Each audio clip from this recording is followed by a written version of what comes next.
എവിടെ ചെന്നാലും ക്രിസ്മസ് വൈബാണ് കേട്ടോ.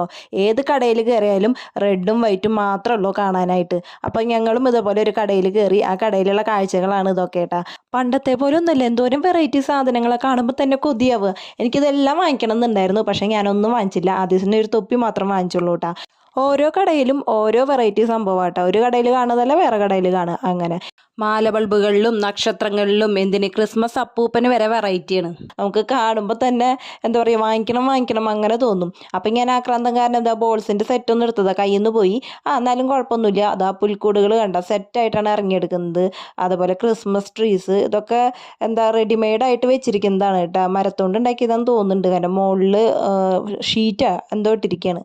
പിന്നെ ഇന്ന് നമ്മുടെ ആദീസിൻ്റെ ബർത്ത് ഡേറ്റ് ആണ്. അപ്പോൾ ഒരു കേക്കൊക്കെ വാങ്ങിച്ചിട്ട് വീട്ടിൽ പോകാമെന്ന് വിചാരിച്ചു. എന്ത് വന്നാലും സൂര്യൻ അങ്ങോട്ട് ഉദിച്ച് നിൽക്കുകയാണ്. അപ്പോൾ പിന്നെ നമുക്കൊരു ലൈം അടിക്കാണ്ട് പോവാതിരിക്കാൻ പറ്റില്ലല്ലോ. അപ്പോൾ ലൈമൊക്കെ കഴിച്ച് റിലാക്സ് ചെയ്ത് ഞങ്ങൾ വീട്ടിൽ